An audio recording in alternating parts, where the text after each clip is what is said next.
Kar je največje presenečenje te peticije je, kako zelo veliko število ljudi v mestu se pravzaprav ni zavedalo, ko je zvedelo, da bo Drava prenovljena, da bo prenovljena na način, ki bo zahteval, da se ti ambienti, stranski drevesi in vegetacija odstranijo in da bo prizidana tako, da bo pravzaprav ta vegetacija nadomeščena na drugih lokacijah. Druga stvar, ki je pa seveda tragična okoliščina tega dogajanja, je pa ta, da v času, ko je bil ta natečaj razpisan in ko je ta projektna naloga pripravljena, niso bile vgrajene ustrezne varovalke, ki bi zavarovale odraslo zdravo drevo na lokaciji. In seveda mi vsi danes tukaj zbrani se zavedamo, da so zadeve zapeljane že zelo daleč in da je veliko število ljudi, ki so po strokovni plati tako ali pa drugače vpeti v pripravo takih projektov, zdaj tudi osebno prizadetih s tem, ko mi tudi participiramo. Kar pa ne spreminja dejstva, da je to boleče poseganje v mestno okolje brez pravzaprav dobrega zavedanja javnosti, kaj se bo zgodilo in brez upoštevanja pravice javnosti in prebivalcev, da sodeluje v upravljanju javnih zadev in da je informirana o tem, kaj se zgodi in dogaja z njenim okoljem. Tako da to je verjetno glavno današnje sporočilo. Če ne začnem govoriti o vrednosti odraslih dreves, ki je nenadomestljiva in ki danes pravzaprav vodi politike urejanja mest po celi Evropi in tudi v razvitem svetu na način, da se praktično nobenega odraslega drevesa več ne poseka, da se v gozdnih sestojih varujejo tudi odrasla drevesa, ki stoje propadajo, kar je pač vrednost novo posajenega drevesa tako v vseh ozirih manjša in časovno zamaknjeno lahko nadomesti funkcijo odraslega drevesa z zelo velikim vprašanjem.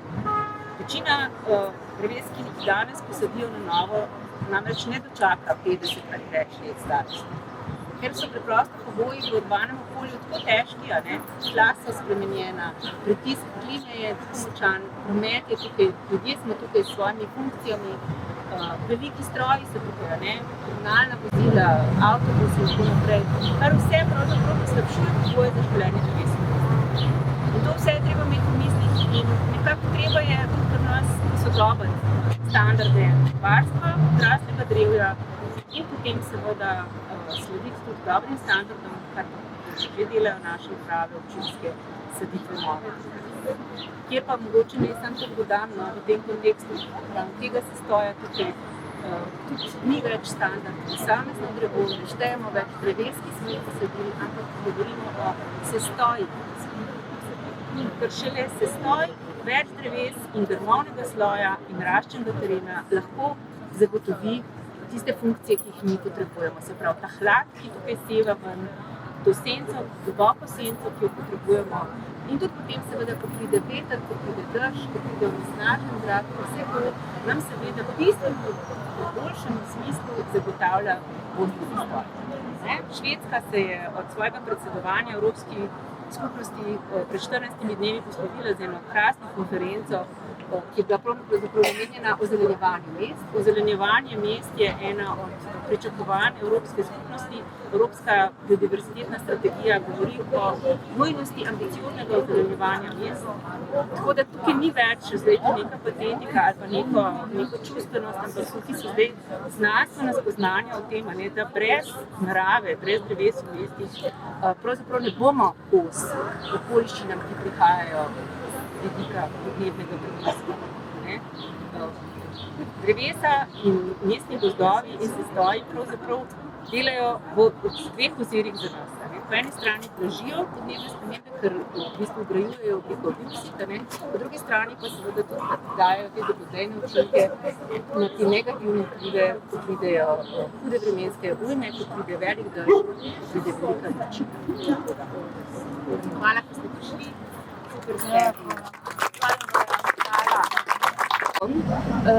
Pa je tak, da se ga da nadomestiti. Beton je mrtev. In zato nekako v mestu se absolutno moramo boriti, nekako, da ta nenadomestljivi deli življenja ostanejo. In to drevo je tako. Da bi bilo to res, kar si seveda vsi želimo, ne floskuli, ki zakrivata uničevanje javnega dobrega, je potrebno tudi kaj investirati. In prva in najpomembnejša investicija je sklep, da ne bomo uničevali ključne infrastrukture, katere obnavljanje se ne meri v mesecih in letih, ampak v dolgih desetletjih. Prometni znak lahko podreš, jutri postaviš novega. Poseg odraslega drevesa pa ni tako zlahka irreverzibilna. Traja dolga desetletja, da spet dobiš odraslo zrelo drevo. In kaj je med tem?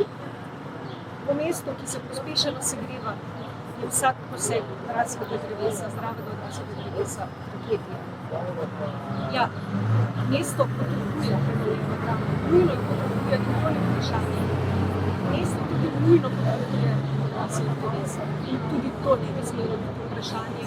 In absolutno se teh dveh vidikov ne bi smelo tretirati izključujoča, ampak kot vidika, ki se dopolnjujeta. Gre za ohranjanje in nadgrajevanje javnega dobrega. Pogledam, kaj se dogaja na Golovcu in kaj se dogaja na Rožniku in koliko dreves je posekanih. Popolnoma brez razuma. Vemo, da so drevesa živa bitja, da se tudi oni sporazumevajo preko koreninskega sistema, koliko dajejo ljudem, koliko nam dajejo. In to drevo je marsikaj videlo, marsikaj doživelo.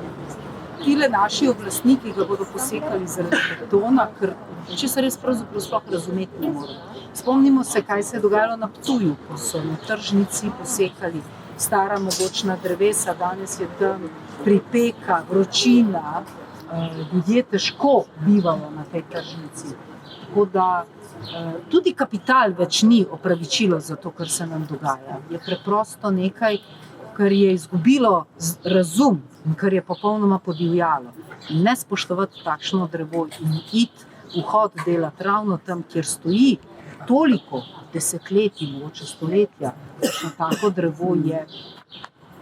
Nimam besed, tudi vandalizem, ne, ampak nekaj, kar je v nasprotju z nekimi človeškimi, moralnimi, etičnimi kriteriji, nekaj, kar Glejte, imeli smo proslavo v dnevu državnosti, polna usta so jih bila zelenja, zelenja, zelenja.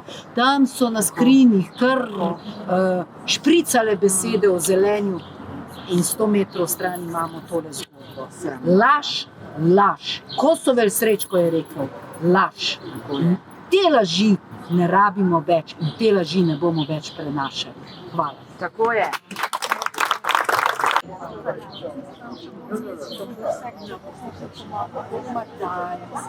Kakva pobuda za kak lokalni referendum? To bo kar čas tekel, pa mi bomo spet nekaj podpisali. Pravno, imamo vojsko pa pravo, edin ti dve štanci, kaj uredite, pa nič drugega.